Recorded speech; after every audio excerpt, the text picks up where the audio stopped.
Boa noite, galera. Iniciando hoje assunto novo, geometria analítica, né? Após ter finalizado polinômios, a gente inicia um novo assunto hoje, assunto este que relaciona geometria e álgebra. É uma ligação entre esses dois assuntos. Vamos lá iniciar a nossa aula, tá certo? Compartilhando a tela com vocês. Pronto, tela compartilhada. Vamos para a nossa playlist do terceiro ano. Então, conforme tá mostrado aqui nessa relação, nós gravamos a parte de análise combinatória e probabilidade, a parte de geometria espacial e a parte de polinômios. E hoje, aula 26, é a primeira aula de geometria analítica.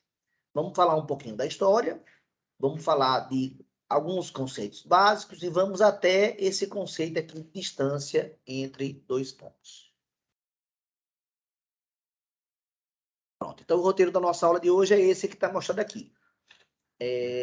Vamos fazer uma introdução à geometria analítica e vamos falar então para isso um pouquinho da história da geometria analítica, explicar o que é geometria analítica, apresentar uma série de conceitos básicos, entre eles o conceito de ponto médio, entre eles, né, a fórmula que calcula a distância entre dois pontos, e vamos fazer aqui 4 exercícios da nossa lista preparada para vocês e disponível para vocês.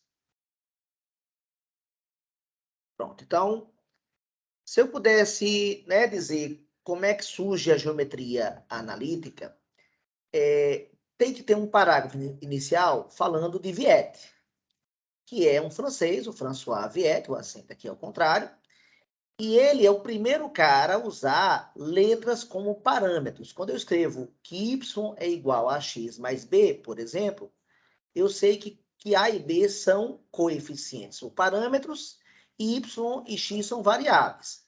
Ele foi o primeiro a tratar as equações usando parâmetros. E é o estudo, e é a utilização de parâmetros que permite a generalização das ideias das equações. Então, Viette é que lança o pontapé inicial, né? Muitos o consideram o verdadeiro fundador da álgebra. Agora, quem vai iniciar mesmo, né, a geometria analítica em si, é um matemático e filósofo muito famoso, que é o Descartes, René Descartes, e que ele publica nesse livro aqui, O Discurso sobre o Método, uma teoria filosófica, e no apêndice desse livro, só no apêndice, é que ele lança a forma que ele interpreta, que vai ligar, que vai racionalizar o pensamento, como é que vai racionalizar as ideias dele. E aí é que ele propõe o conceito de geometria analítica, tá certo? E o que a geometria analítica faz? O que é que ele propôs, né? Então, tem aqui um parágrafo explicando isso, né? Desde a sua origem, das relações entre as equações algébricas, a geometria analítica trata das relações que existem entre as equações algébricas, ou seja, entre a álgebra, e os objetos geométricos, ou seja, a geometria. Ela faz o casamento entre álgebra e geometria. E ao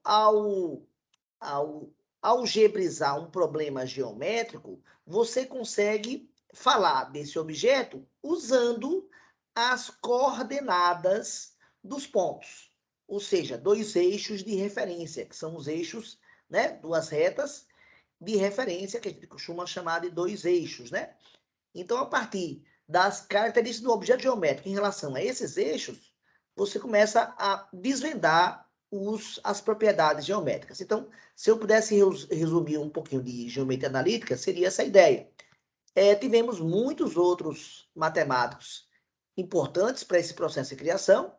Um bem famoso é Fermat, né? que publicou provavelmente até antes de Descartes, só que Descartes é aquele que primeiro defende essa nova forma de pensar.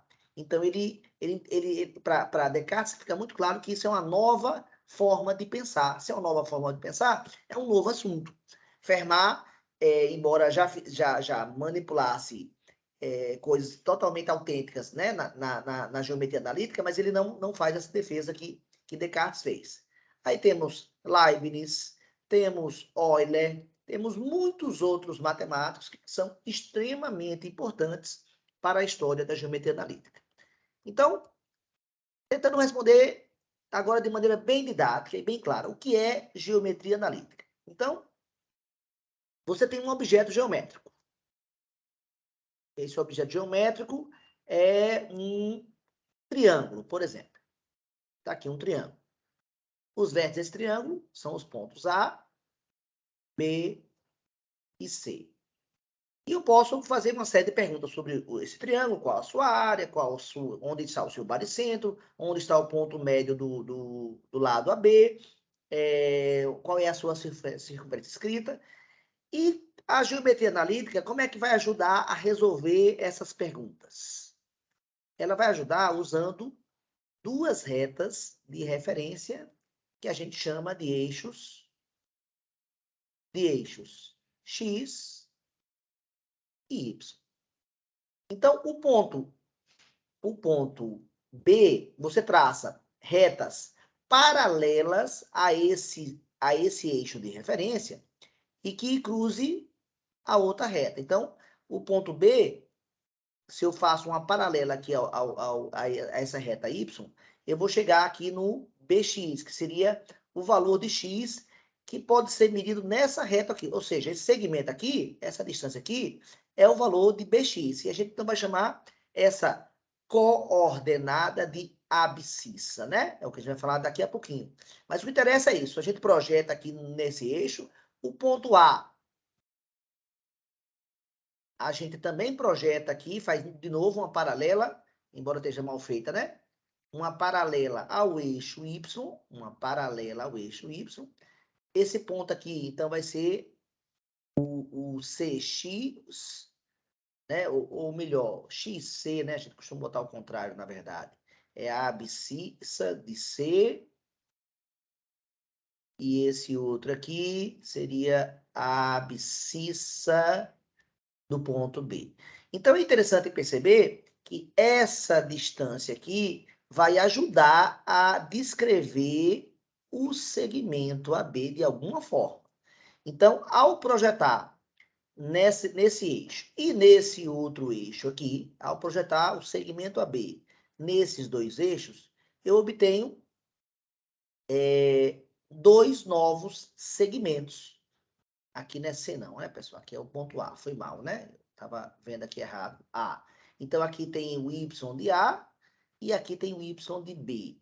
Então, com base nesses segmentos projetados, você consegue falar das propriedades do segmento AB. Então, e aí, quando você vai tratar com esses segmentos, você pode, então, tratar, aqui são números reais que você pode representar. Então, qualquer ponto de um objeto, né? Qualquer ponto pode ser projetado em dois eixos de referência que não precisam ser necessariamente perpendiculares, como está mostrado nesse desenho aqui. Pode ser como aqui as retas R e S, ó, podem ser essas duas.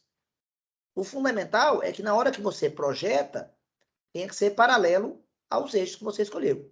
E esses segmentos que você obtém passam a dar informações muito precisas da localização desse ponto A.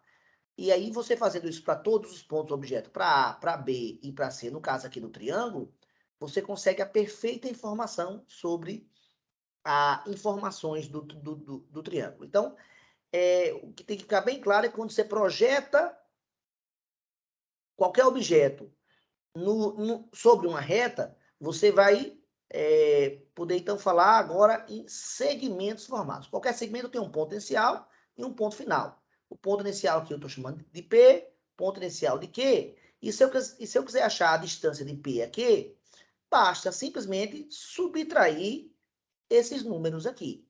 Então, vamos supor, se esse número aqui fosse 8 e esse número aqui fosse 5, o segmento PQ, que é esse segmento aqui, seria 8 menos 5. Por que precisa de módulo? Que está aqui entre módulo. Porque se você orienta esse segmento para a direita, tem que aumentar para a direita. Então, o 8 é maior que o 5. Mas, se você orientar para a esquerda, agora o P vai ser maior que o Q. Então, vou mudar de número aqui. Então, aqui pode ser outro número agora. Pode ser 10 e 8. Então, agora o segmento passaria a medir 10, na verdade, né? Se eu usar né? 10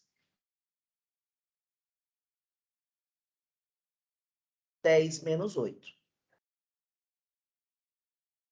E 10 menos 8 a gente sabe que vai dar 2. Então, esse segmento valeria 2. Seguindo aqui a definição que eu usei, que eu botei x menos y, então aqui teria que ser, no primeiro exemplo, teria que ser 5 menos 8. 5 menos 8 não daria 3, daria menos 3. Mas na hora que você bota módulo, torna o resultado positivo. Então, a ideia do módulo é isso. Qualquer distância, só existe distância positiva. Então, o módulo ele é usado para garantir esse valor positivo. Então, agora, uma informação muito importante, toda vez que você tem um ponto e você projeta nos eixos de referência, a gente costuma chamá-los normalmente de eixo X e eixo Y, embora pudesse usar qualquer outro nome. E quando você projeta o ponto A por uma reta paralela ao Y e projeta aqui no eixo X, você tem esse segmento, e esse segmento é chamado de abscissa do ponto A. Enquanto, quando você projeta agora por uma paralela ao eixo X, tocando no eixo Y, esse segmento aqui se chama ordenada do ponto A. Então, todo ponto tem abscissa e ordenada, e a gente vai representar a abscissa sempre primeiro. A abscissa sempre vem antes, e depois é que você coloca a ordenada. E eu chamo essa representação toda aqui de par ordenado. E por que ganha esse nome? Porque ganha o nome de par ordenado. Par, porque são dois números. E ordenado porque tem ordem. E a ordem está ilustrada aqui nesse próximo exemplo, bem claro, né? Esse ponto A aqui, ele tem coordenadas 1 e 3. Ou seja, ao projetar aqui no X, ele dá 1. E ao projetar aqui no Y, ele dá 3. Então, o ponto 1, 3. Esse é o ponto A. E o ponto B, por sua vez, ao projetar novamente no X, então o primeiro tem que ser o X, vai dar 3 primeiro. E projetar aqui vai dar 1. Então, perceba que os números 3 e 1 aparecem tanto no ponto A como no ponto B. Mas o ponto A e o ponto B são pontos diferentes, não estão no mesmo lugar do plano cartesiano. Claramente são pontos diferentes. Por quê? Porque a ordem importa, ou seja, é um par ordenado, tá? Outra coisa importante que a gente então convenciona, a gente costuma orientar ele positivamente aqui para a direita, o eixo X, costuma orientar positivamente o eixo Y aqui para cima, e aí a gente costuma chamar essa região aqui de primeiro quadrante, essa região de segunda, essa de terceiro e essa de quarto quadrante, e vale frisar que qualquer ponto do primeiro quadrante, quando projetado em X e em Y, vai dar resultado positivo nos dois. Já um ponto no segundo quadrante, ao projetar aqui no eixo X, a sua abscissa vai dar negativa.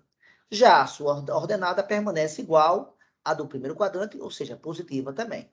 Terceiro quadrante seria o ponto, seria a região em que, projetando nos dois eixos, ambos vão dar negativos.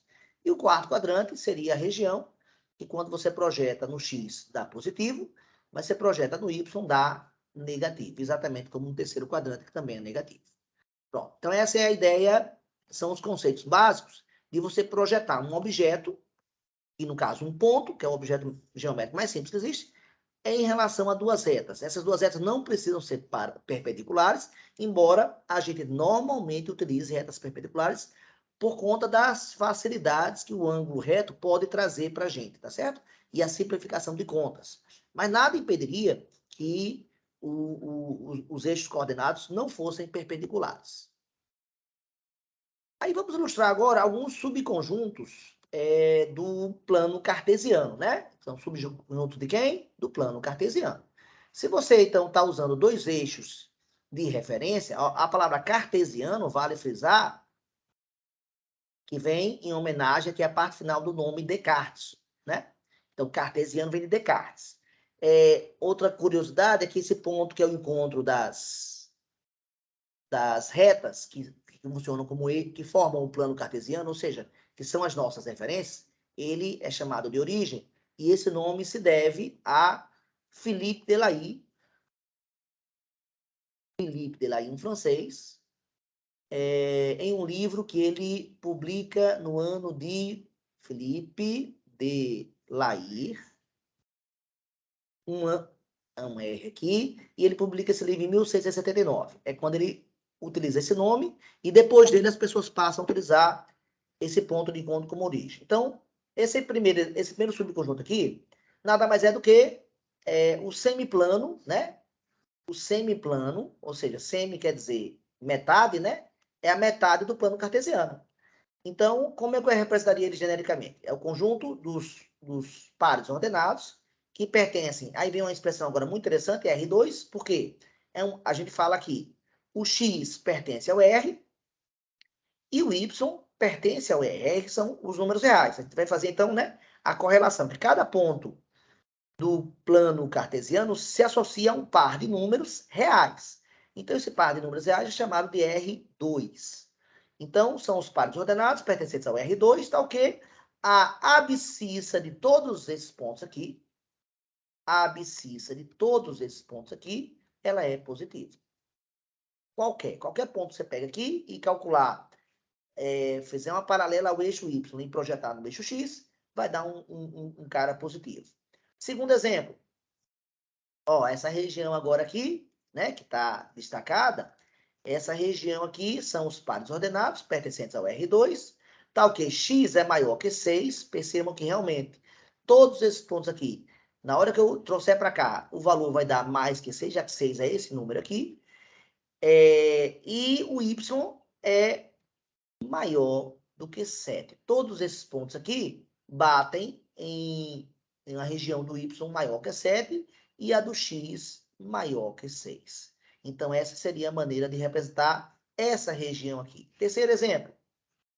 Olha que interessante aqui. Aqui, de verde, nós temos a reta y igual a 2x mais 6. Então, por exemplo, nessa reta, se eu pego o ponto x igual a 0, eu faço 2 vezes 0 mais 6, o y vai dar 6. Então, é esse ponto aqui, pessoal. Veja que se eu pegar agora o ponto 0, 7, esse ponto daqui, ó, ele pertence à região destacada. Então, se eu quero dizer como representa essa região destacada aqui, que é o meu objetivo, eu digo que veja que o valor 7 é maior do que 6. Então, veja que o y desse ponto é maior do que o seu correspondente de mesma abscissa. Veja que vai acontecer isso com todos os pontos, ó. Esse ponto aqui, comparando aqui a mesma abscissa, é maior do que esse. Esse ponto aqui, comparando com a mesma abscissa, é maior que esse. Então, eu falo que é o lugar geométrico dos pontos, né? São os pares ordenados que pertencem ao R2, tais que o valor de y é sempre maior do que o valor de 2x mais 6. Né? O primeiro membro, são os valores onde o primeiro membro superam o segundo membro. Essa seria a maneira de representar essa terceira região. Vamos para mais regiões interessantes. Um ponto que pertence ao eixo das abscissas, por exemplo, um ponto aqui, ó, esses pontos aqui, o que é que eles têm em comum? Todos eles. Em todos eles, se você pegar a ordenada de todos eles, ou seja, levar todos eles, projetar todos eles por uma paralela ao eixo X até o eixo Y, todas essas projeções vão bater no mesmo lugar, que é o 0. Então, a ordenada é sempre 0, em qualquer ponto que pertence ao eixo das abscissas. E qual é o valor da abscissa? Qualquer valor. Se tiver nesse semi-eixo aqui, a abscissa é positiva. Mas já se tiver nesse outro aqui, a abscissa vai ser negativa. O que interessa é que a ordenada em todos eles é 0. Já se um ponto pertencer ao eixo das ordenadas, não interessa quem é ele, o que é que um ponto P pertence, a maneira de falar eixo das ordenadas é um 0 com um Y, A forma de representar o eixo das abscissas é um zero com um x, tá?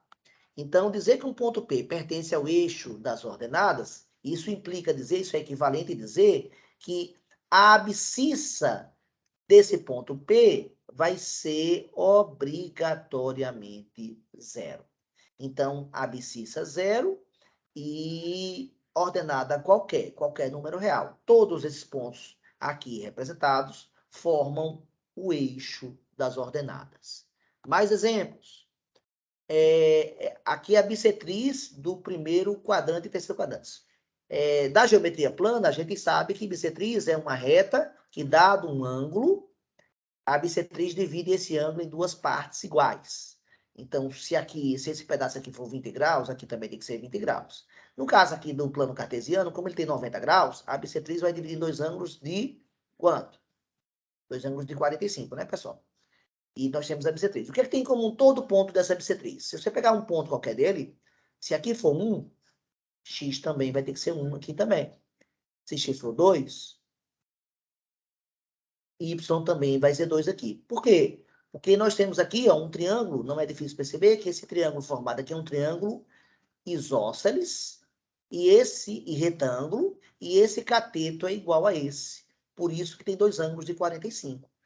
Se esses ângulos aqui fossem diferentes, esses catetos teriam tamanhos diferentes. Mas como os ângulos são iguais, os catetos têm valores iguais. Então, um ponto P qualquer, ele pertence à bissetriz do primeiro e terceiro quadrantes. Isso equivale a dizer que a abscissa desse ponto P é igual à ordenada desse ponto P.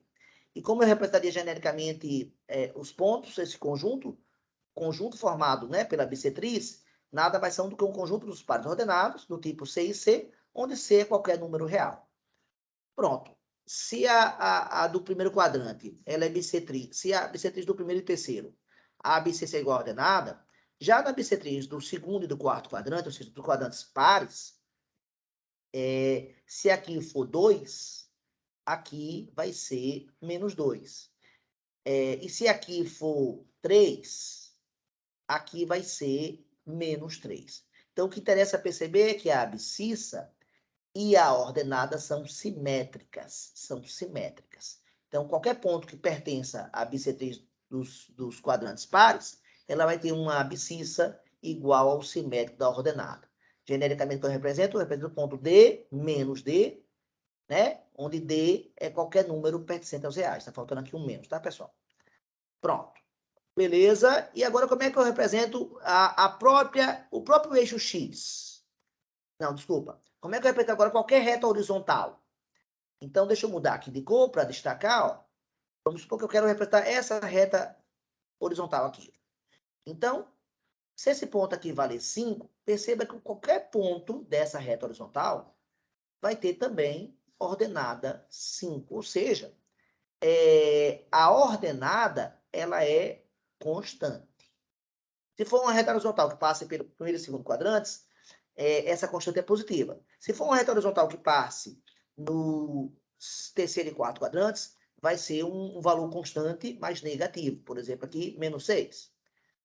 Pronto. Se isso acontece com a reta horizontal, como é que vai ser a reta vertical? A reta vertical, ela é paralela, obviamente, ao eixo Y, e qualquer ponto dela, se você pegar a abscissa, qualquer ponto dela, e você pegar a abscissa em todos esses pontos, vai bater aqui no mesmo lugar.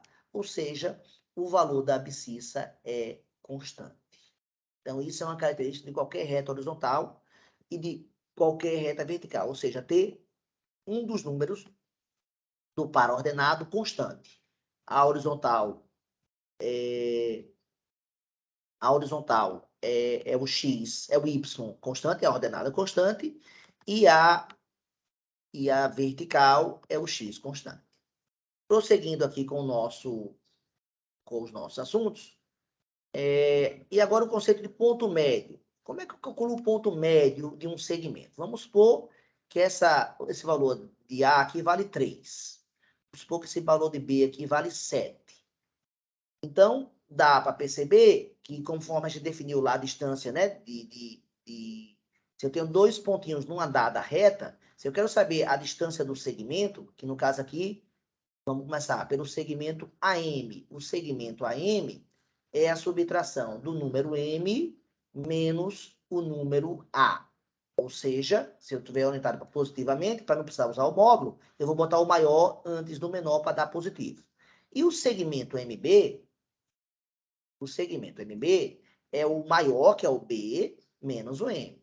Mas se o ponto M, eu quero achar um ponto médio, e estou chamando ele de M, o segmento AM tem que ser igual ao segmento MB.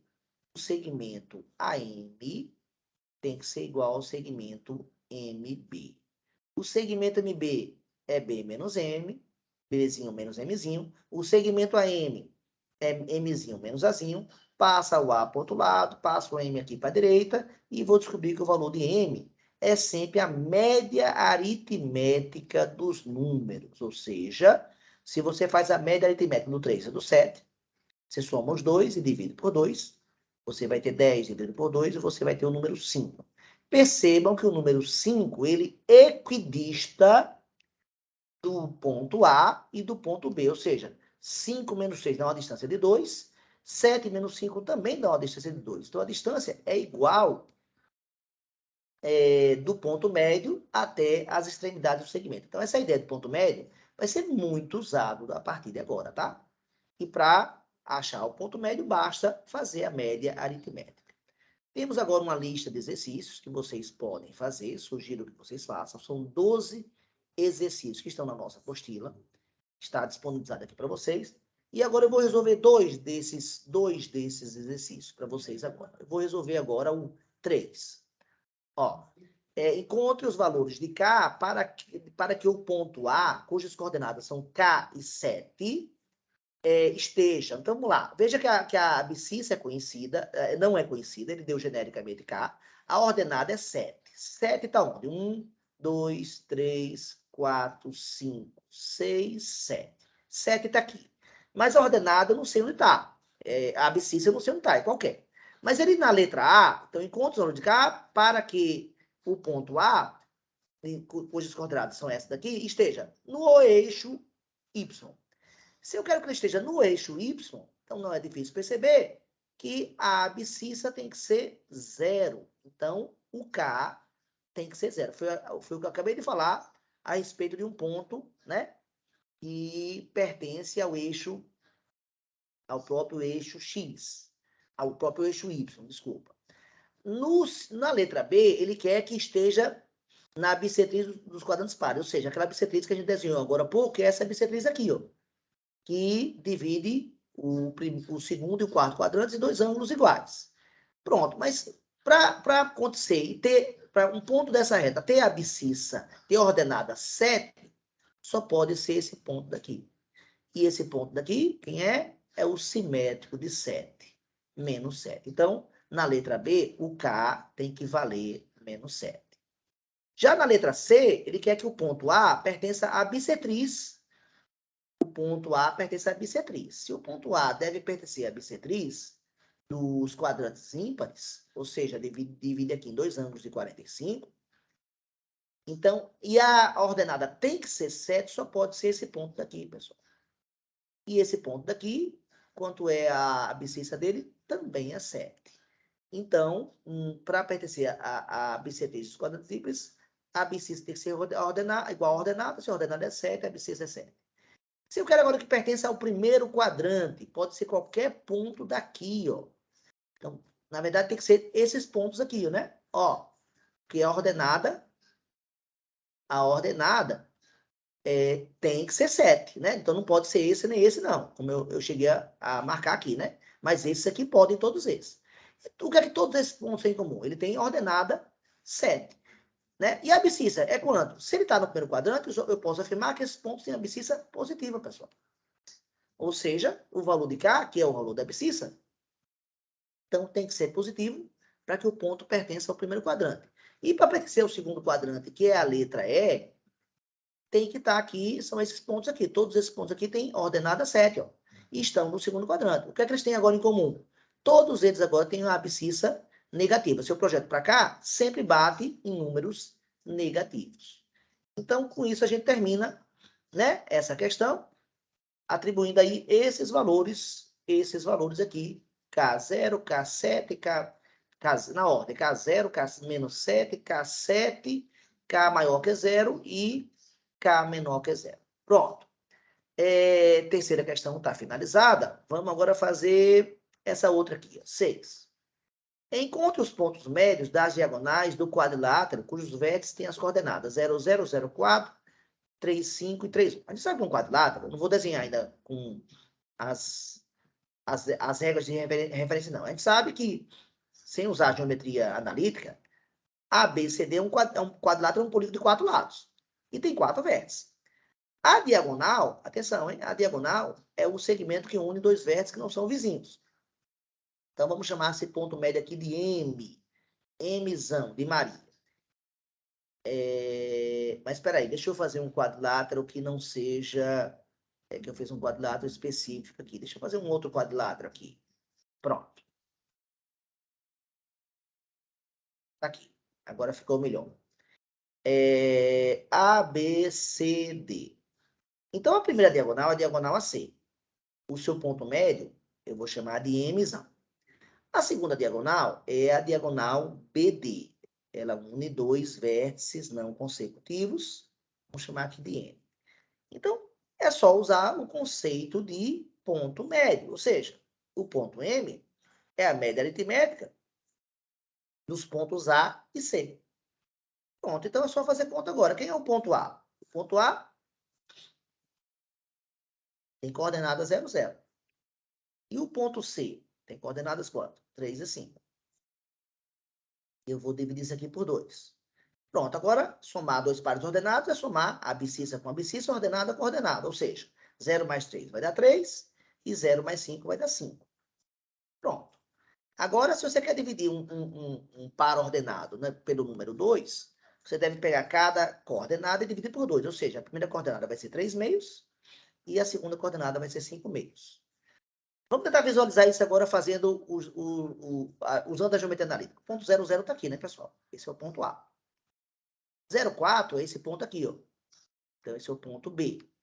O ponto C é 3, 5.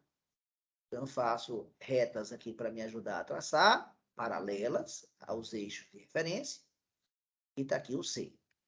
E o D é o 3 e o 1. É o 3 e o Y, a ordenada é 1. Pronto. Então, é esse quadrilátero aqui.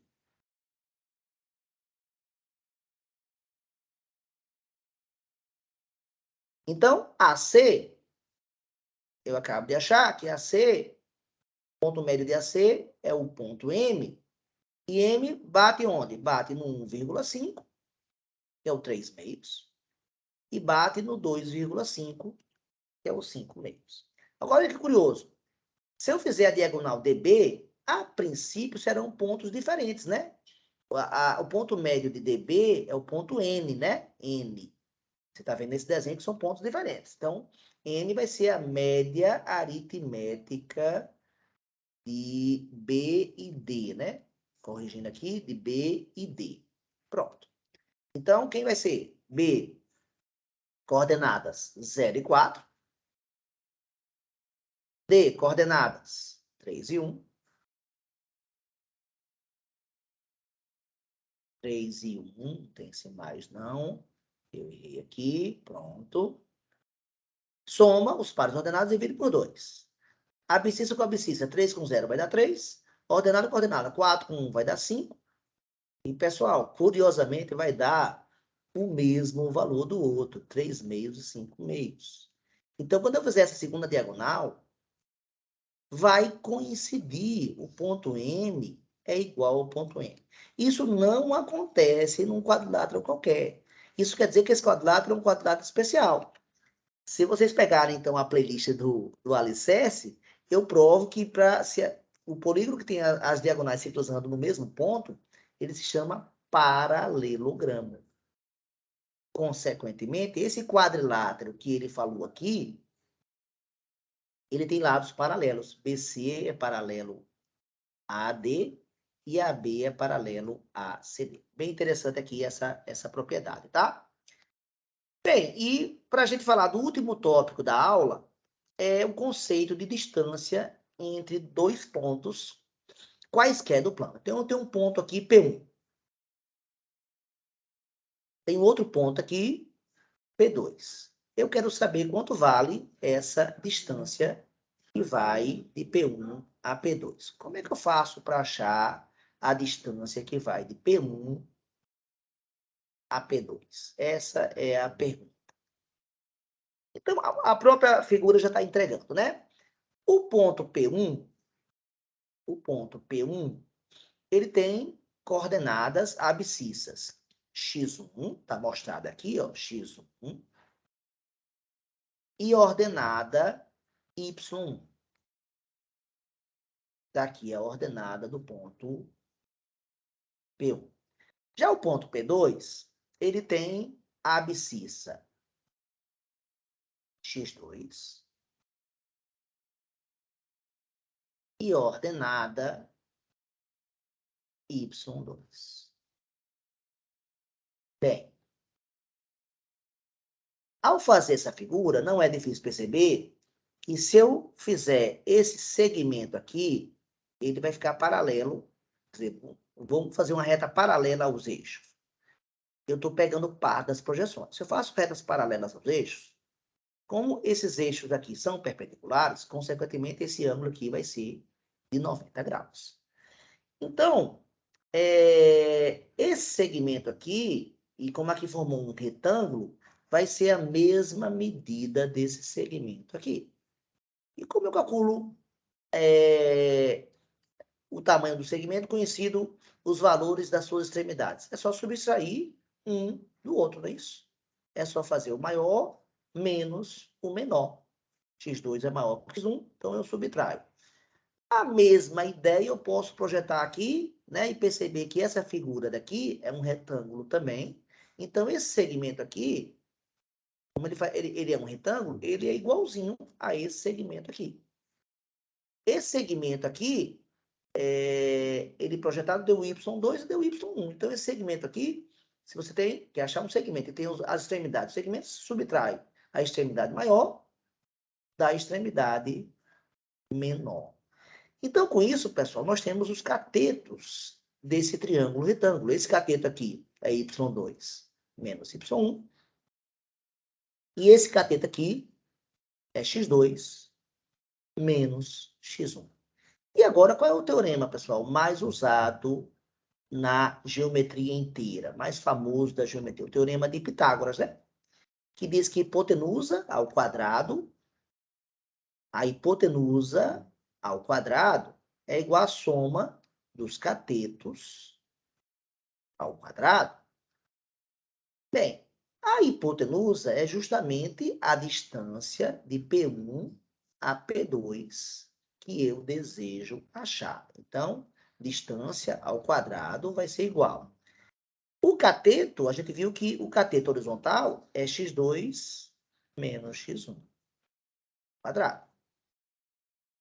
E que o outro cateto, o vertical, é a subtração das ordenadas y2 menos y1. Então, esse cateto vai ser elevado ao quadrado. Se eu quiser, então, isolar a variável, eu faço a raiz quadrada desse número aqui. Então, essa é a fórmula da distância entre dois pontos, pessoal.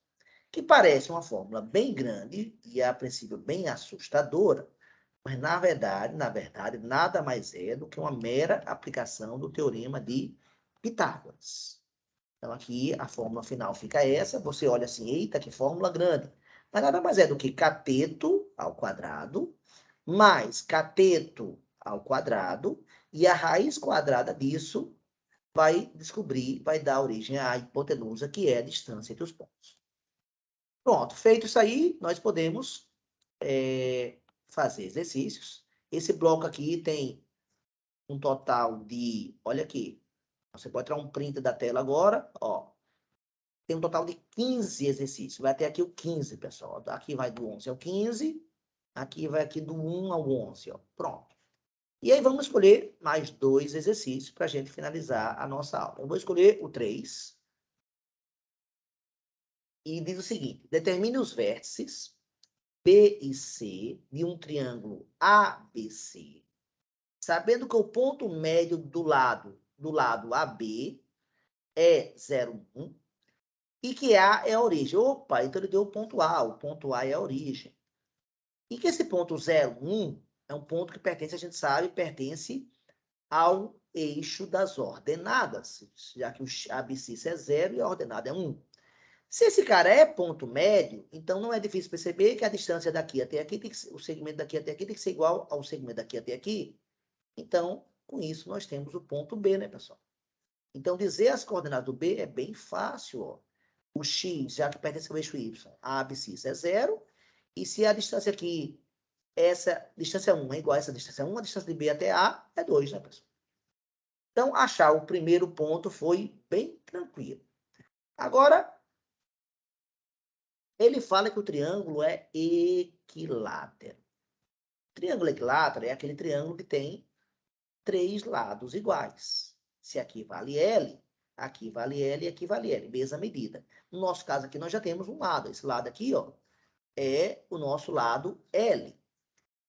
Então, não é difícil perceber que ele vai estar ou para cá, pode estar aqui voltado para a direita, e pode estar voltado aqui para a esquerda. Tanto faz. Eu vou escolher um deles, tá? Qualquer um dos dois serve. Eu vou pegar aqui o da direita, então. Tá aqui o ponto C. Quais são as coordenadas desse ponto C, galera?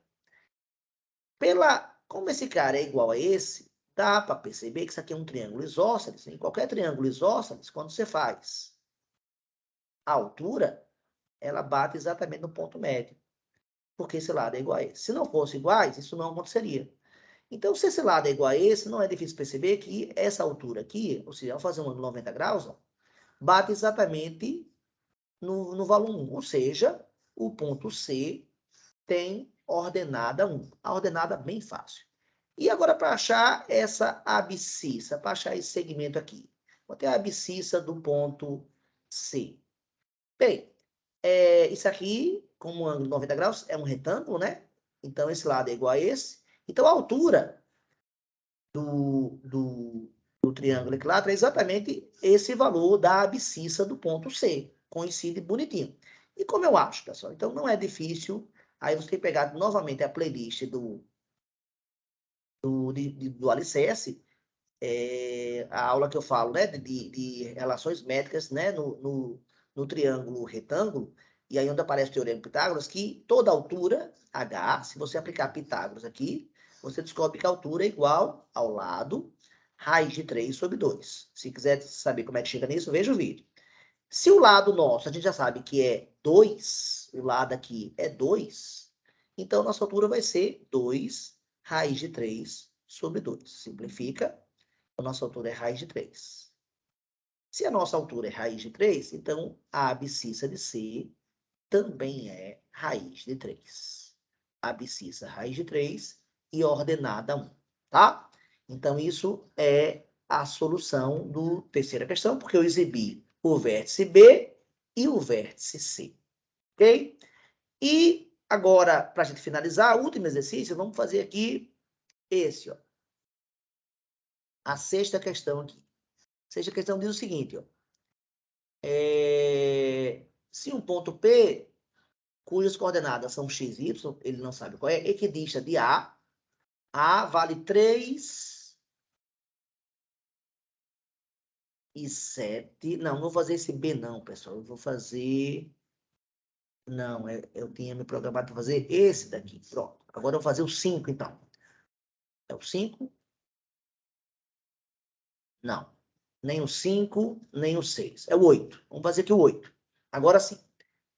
Tem um ponto P que ele é equidistante do ponto O. O ponto O tem coordenadas 0, 0. O ponto M tem coordenadas 7 e menos 7. A abscissa 7 e a ordenada menos 7. Então, é esse ponto aqui. Esse é o ponto M. Esse é o ponto O. E, finalmente, o ponto N, de coordenadas 8 e 0. Ele também pertence ao eixo ao eixo X. Beleza. O que é que ele quer? Ele diz que o ponto P equidista do ponto O, M e N. Esse ponto aqui é o ponto N. Então, se você fizer aqui uma circunferência, olha que interessante agora.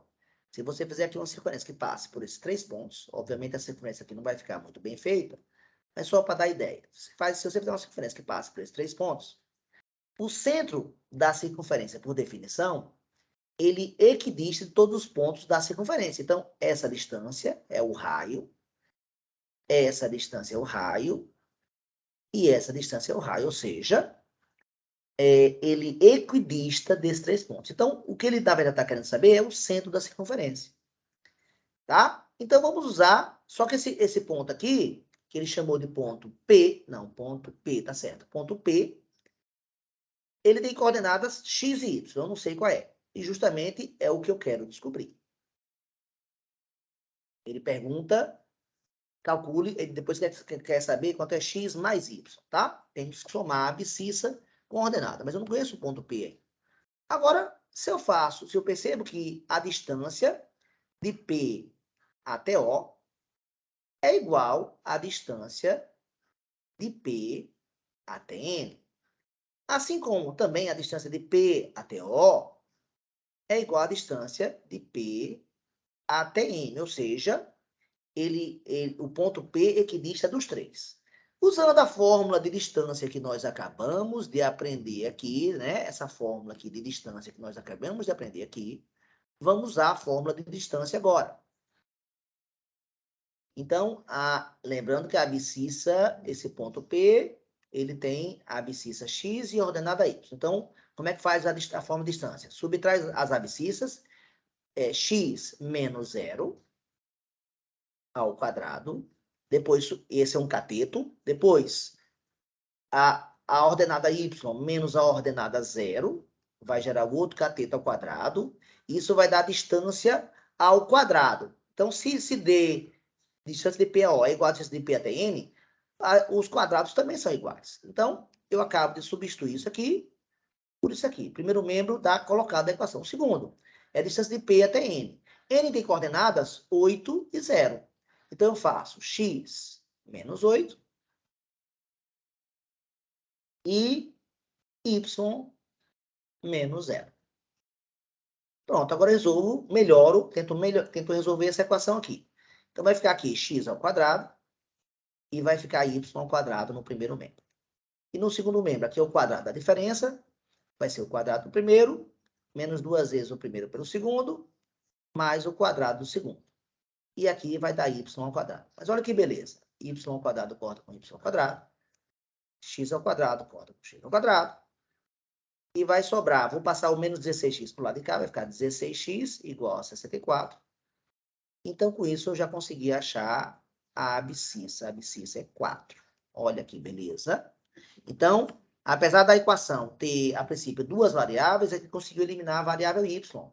E sobrou só a variável x. Agora, quando eu fizer a de baixo aqui, a segunda equação, a mesma ideia. Se a distância de P até O é igual à distância de P até M, as distâncias ao quadrado também são iguais. Quanto é a distância de P até O? P é x, é o mesmo resultado daqui, né? Então, vai dar, já poupando aqui, vai dar x ao quadrado mais y ao quadrado. Esse quadrado ficou horroroso aqui. Pronto. E o segundo membro, distância de P até M. As coordenadas de M são 7 e menos 7. Então, vai ficar x menos 7, porque a fórmula exige a subtração da abscissa, e a abscissa é 7. Mais, então, isso é o primeiro cateto. E y menos o número menos 7. Menos 7, pessoal, vai dar y mais 7 ao quadrado. A princípio, seria uma equação com 2 incógnitas, x e y. Só que x eu já achei. Então, eu posso substituir 4 ao quadrado mais y ao quadrado é igual a 4 menos 3, menos 7 ao quadrado. Y mais 7 ao quadrado é o quadrado do primeiro, mais 2 vezes o primeiro pelo segundo, mais o quadrado do segundo. Pronto. E agora, para finalizar, o y quadrado com y quadrado some. Vai ficar 16, 4 ao quadrado é 16, menos 3 ao quadrado vai dar 9, mais 14y, mais 49. 9 mais 49 dá 58 e passa para o outro lado da equação com negativo, menos 58. E repito o 14y. Isso aqui vai dar menos 42. E para isolar o valor de y, o 14 passa dividindo. E a divisão de 42 por 14 vai dar 3, só que vai dar negativo, porque uma positiva e outra negativa. Ou seja, achei a abscissa. Então, olha que interessante. Esse ponto aqui, ó, acabamos de achar que esse ponto aqui vale 4 e que esse ponto aqui vale menos 3. Então, claro que o y tinha que dar negativo, já que o meu desenho está no quarto quadrante. E um ponto no quarto quadrante tem que ter a abscissa positiva, que é o 4, e a ordenada negativa, que é o menos 3. Então, os números calculados estão coerentes, né? Como ele pede agora o valor de x mais y, então a resposta final dessa questão é o x4 somado com o y menos 3. Então a resposta é 1 dessa questão. Isso aí, galera. Então, completamos o nosso processo. Vamos voltar aqui para a nossa imagem em tela cheia. Apresentei um pouco da história da geometria analítica, alguns nomes relevantes. E aí vale frisar que a geometria é uma parte da matemática muito mais antiga que a álgebra. Então, quem não sabia, acho que essa aula serviu para deixar bem claro que a geometria, ela começa com os gregos, século 3 a.C. E a álgebra só vai surgir no século 16 depois de Cristo. Então, temos uma diferença de 1.800 anos. A álgebra surgiu bem depois. E quando surge a álgebra, automaticamente surge a geometria analítica junto. Então, a geometria analítica é a parte da matemática que juntou a álgebra com a geometria. E ela deu status, a álgebra, a partir disso, daí começa a se desenvolver, a ponto de, no meados do século XVIII ao século XIX, a álgebra passar a existir agora independentemente da geometria. A geometria sempre era aquilo que referendava a álgebra. E a partir desse momento, no final, meados do século XIX, não precisa mais de geometria para se fazer álgebra, e a álgebra segue seu caminho. E hoje, a álgebra é uma ciência muito mais estudada do que a geometria, porque ela tem um poder de ação muito grande. Espero ter dado, então, a motivação inicial para entender esse processo e demos alguns elementos básicos, né? O que é geometria analítica? Você projetar um objeto geométrico em 2 eixos. Os segmentos que formam, né, através de retas paralelas, são as coordenadas, a abscissa e a ordenada, e a partir desses números a gente consegue falar sobre as propriedades. Que propriedades falamos na aula de hoje? A propriedade do ponto médio de um segmento e a propriedade da distância entre 2 pontos, tá? 2 pontos com a distância entre eles, tá? Esse foi o resumo da aula de hoje. Galera, então até a aula 2, onde vamos começar a falar de vetores, ok? Então, um grande abraço e até a aula 2, na verdade, a aula 27, né? Essa foi a aula 26, e vai ser a aula 27, a aula 2 de geometria analítica, tá? Um grande abraço, valeu, galera, até lá.